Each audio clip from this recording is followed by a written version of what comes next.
Halo semuanya, selamat datang di channel Solusi TV. Oke, di video kali ini saya akan coba bagikan tutorial bagaimana cara menghapus informasi login Instagram di HP Samsung. Sebelum lanjut ke tutorialnya, jangan lupa di subscribe dan nyalakan lonceng notifikasinya agar kalian tidak tertinggal video-video terupdate dan juga terbaru dari channel ini. Oke, langsung aja kita masuk ke videonya. Selain video ini, teman-teman juga bisa tonton ya video saya lainnya, yaitu tutorial bagaimana cara menyembunyikan aplikasi di dalam kalkulator. Dan untuk videonya, kalian bisa tonton klik di pojok kanan atas ini. Oke, sekarang langsung aja kita masuk ke tutorialnya.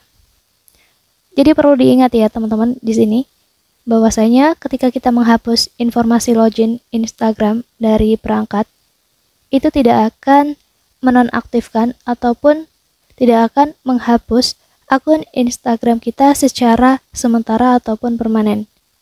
Kita itu hanya menghapus informasi login tersebut dari perangkat yang kita gunakan ya. Oke, langsung aja caranya. Jadi langkah pertama di sini kita masuk dulu aja ke Instagramnya. Kemudian nanti di sini kita klik aja menu profilnya ya, di bawah ini.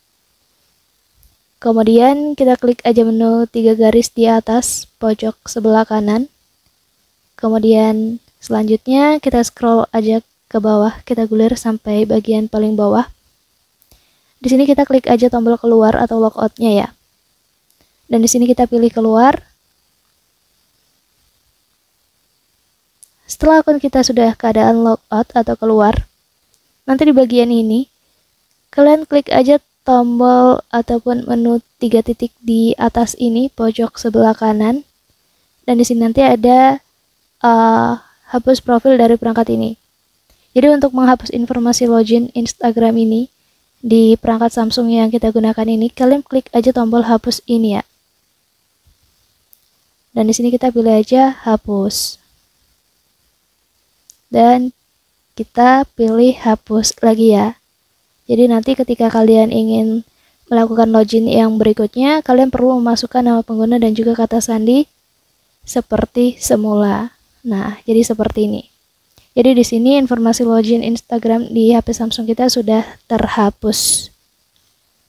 Jadi caranya seperti itu ya. Mungkin cukup untuk tutorialnya, semoga bermanfaat. Selamat mencoba.